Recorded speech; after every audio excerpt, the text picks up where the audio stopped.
నీట్‌లో మంచి మార్కులు రాలేదు. ఎంబీబీఎస్ మంచి సీట్ వచ్చే పరిస్థితి లేదు. అనుకునే వాళ్ళకి ఒక టాప్ 5 మెడికల్ మెడికల్ సంబంధించిన కోర్సెస్ మనం చూస్తే మన బీఎస్సీ నర్సింగ్ ఇదేంటి అంటే చాలా బాగుంటుంది. One of the good career, మంచి కెరియర్‌ని బిల్డ్ చేసుకోవడానికి ఛాన్సెస్ ఉంటాయి. హాస్పిటల్ అండ్ హెల్త్ కేర్ సెంటర్స్‌లో మనం దీంట్లో వర్క్ చేయొచ్చు. దాని తర్వాత వచ్చేసి నెంబర్ 2 వచ్చేసి ఫిజియోథెరపీ. ఇది కూడా బాగానే ఉంటుంది, మంచి ఫ్యూచర్ ఉంటుంది. తర్వాత వచ్చేసి ఫార్మసీ కూడా ఏంటి అంటే చాలామంది ఏమనుకుంటారంటే మెడిసిన్ షాప్ పెట్టుకోవడానికి పనికొస్తుంది అనుకుంటారు. కానీ చాలా ఎంఎన్సీ కంపెనీస్లో మెడికల్ కోడింగ్ అని చెప్పి, దీనికి సంబంధించిన క్లినికల్ శాస్ అని చెప్పి బీఫార్మసీ చేసిన వాళ్ళు కూడా చాలా multiple opportunities, wider opportunities MNC కంపెనీస్లో ఉంటాయి. ఇప్పుడు ఏంటి అంటే మనం ఏ కాలేజ్ చేస్తున్నాం అనేది కూడా ఇక్కడ చాలా ఇంపార్టెంట్. ఏదో చిన్న చిన్న కాలేజ్ చేస్తే డెఫినెట్లీ మంచి ఫ్యూచర్ అయితే ఉంటుంది. వాళ్ళు ఇది చేసినా కానీ మంచి కాలేజ్ చేయడానికి ప్రయత్నం చేయండి. ఎందుకంటే మంచి ఎంఎన్సీ కంపెనీస్లో కూడా చాలా మంచి ఆపర్చునిటీస్ ఉంటాయి. లైక్ మెడికల్ ఎగ్జాంపుల్ చెప్తున్నాను నేను. ఈ మెడికల్ కోడింగ్ ఒకటి, క్లినికల్ శాస్ ఒకటి, వాటిల్లో ఎంఎన్సీ కంపెనీస్లో అన్నింటిలో కూడా చాలా వరకు జాబ్స్ అనేవి ఉంటాయి. ఇది కూడా సమ్వేర్ రిలేటెడ్ టు సాఫ్ట్వేర్. ఇంకోటి బీఫార్మసీ చేసి లేదు కంప్లీట్ సాఫ్ట్వేర్ రావాలన్నా కానీ కంపెనీస్ యాక్సెప్ట్ చేస్తూ ఉన్నాయి. ఓకే. అండ్ తర్వాత వచ్చేసి వెటర్నరీ సైన్స్. ఇది కూడా నీట్ లేకుండా మనం వెటర్నరీ సైన్స్ కూడా మనం చేయడానికి ఆప్షన్ ఉంటుంది. ఇది కూడా బెస్ట్ ఆప్షన్. బైపీసీ వాళ్ళకి ఇది కూడా ఒక మంచి ఆప్షన్. దాని తర్వాత వచ్చేసి బీపీటీ, బ్యాచిలర్ ఆఫ్ ఫిజియోథెరపీ. ఇది కూడా బీపీటీ అనేది కూడా బాగానే ఉంటుంది. ఇది కూడా మనం ప్లాన్ చేసుకోవచ్చు. మంచి ఫీచర్ అయితే ఉంది. అన్ని కార్పొరేట్ హాస్పిటల్స్లో ఫిజియోథెరపీ డిపార్ట్మెంటే సపరేట్ ఉంటుంది, సపరేట్ బిల్డింగ్ కూడా ఉంటుంది. ఈ విషయం నాకెలా తెలుసు అంటే రీసెంట్ డేస్లో మా మదర్కి హెల్త్ బాగాలేనప్పుడు మా మదర్ యాక్చువల్లీ బైపాస్ సర్జరీ. ఆ టైంలో ఈ ఫిజియోథెరపిస్ట్ యొక్క ఇంపార్టెన్స్ ఏంటి అనేది నాకు అర్థమైంది. సో డెఫినెట్లీ ఇంత మంచి కెరియర్ ఉంది కదా అని చెప్పి దాని గురించి కూడా నేను యాడ్ చేసి మీకు అప్డేట్ చేస్తా ఉన్నా. అండ్ అంటే ఒకటే విషయం ఏంటి అంటే రీసెంట్ డేస్ నీట్ సంబంధించి సీట్ రాలేదని ఒక అమ్మాయి సూసైడ్ చేసుకుంది. అంటే ఒకటే చెప్పదలుచుకుంది ఏంటి అంటే, సో చెన్నైలో ఒక స్టూడెంట్ డాక్టర్ కావాలన్న కోరికతోటి ట్రై చేస్తాం తమిళనాడులో. అండ్ నీట్కి భయపడి, అంటే ఉత్తీర్ణత సాధించలేదు అని చెప్పి ఇంక డాక్టర్ కాలేనేమో అని చెప్పి వేరే ఒక ప్రైవేట్ శిక్షణా కేంద్రంలో తీసుకుంటా ఉంది. తను వచ్చేసి పట్టి ప్రాంతానికి చెందిన సెల్వరాజ్ చంద్ర దంపతుల కుమార్తె సంధ్య అనమాట. +2లో మంచి మార్క్స్ వచ్చినాయి. మంచి మార్క్స్ వచ్చాయి కానీ నీట్లో సీట్ రాలేదు, నీట్లో మంచి మార్కులు రాలేదని చెప్పి సూసైడ్ అటెంప్ట్ బలవన్నం చేసుకుంది.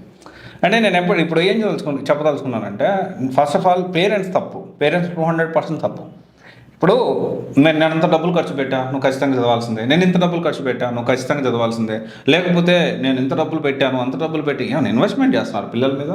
సో ఇక్కడ ఏంటి అంటే మీ ఇంటెన్షన్ కరెక్ట్ అయి ఉండొచ్చు, పిల్లల భవిష్యత్తు కోసం మీరు ఫోర్స్ చేస్తుండొచ్చు. కానీ ఇక్కడ ఏమవుతుందంటే పిల్లలు ఎలా తీసుకుంటారంటే, అరే నేను ఇంత డబ్బులు ఖర్చు పెట్టాను, నా మీద ఇంత డబ్బులు ఖర్చు పెట్టారు అని ఒక రకమైన ప్రెజర్ అనేది బిల్డ్ అవుతుంది. అది బిల్డ్ కాకుండా చూసుకోవాల్సిన అవసరం ప్రతి ఒక్క పేరెంట్కి ఉంది. అండ్ నీట్లో రాకపోతే అంటే పిల్లలు ఎంత దారుణంగా, మొన్న రీసెంట్గా మనం చూస్తున్నాం, కెమెరాలో కూడా కనిపించింది. పిల్లోడు ఉన్నట్టుండి పైనుంచి ఒక 7 ఫ్లోర్స్ 8 ఫ్లోర్స్ నుంచో ఒక పేరు మోసిన ఇన్స్టిట్యూట్, అది పారాయణను జై చైతన్య, ఈ రెండింటిలో ఏదో నాకు కరెక్ట్గా గుర్తులేదు, అక్కడి నుంచి దూకేశాడు పిల్లోడు. ఎంత అంటే నీట్లో సీట్ రాకపోతే బతకట్లేదా? మీరు అందరూ డాక్టర్లు అయి బతికిరా? మీరు అందరూ ఇంజనీర్లు అయి బతుకుతున్నారా? చెప్పండి.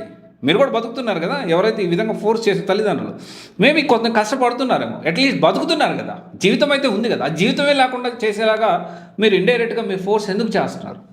ప్రతి పేరెంట్ ఈ విషయం ఆలోచించాలి. పేరెంట్స్ 200%, 200 కాదు 1000, 2000% తప్పు ఈ కార్పొరేట్ కాలేజీలు కాదు, పేరెంట్స్దే, తల్లిదండ్రులే బాధ్యత వహించాలి. అండ్ డోంట్ ఫోర్స్, వాళ్ళు మోటివేట్ చేయండి, ఇన్ఫ్లుయెన్స్ చేయండి. అమ్మ ఏమవుతుంది, ఓకే అమ్మ పర్లేదు అలా. ఎందుకంటే నేను అలాగా మా నాన్న సపోర్ట్ చేసి మోటివేట్ చేశాడు కాబట్టి ఈరోజు మీ ముందు మాట్లాడుతున్నా. ఎందుకంటే నేను ఇట్లాంటి బాధలు ఇబ్బందులు చాలా ఫేస్ చేసిన.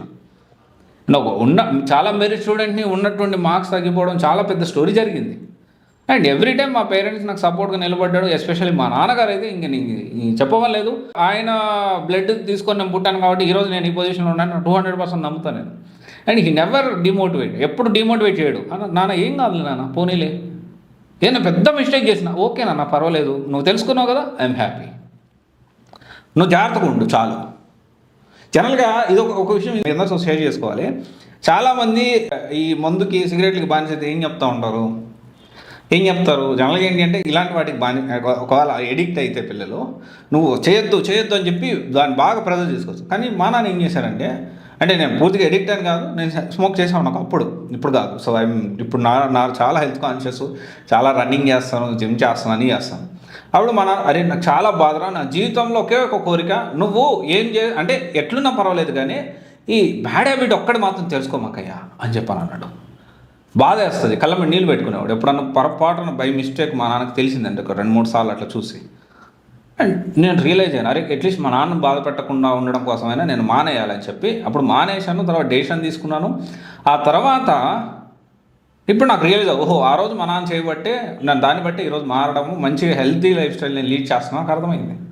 అండ్ పిల్లల్ని ఎప్పుడు ఫోర్స్ చేయొద్దు, చాలా ఇంపార్టెంట్. Okay, thank you.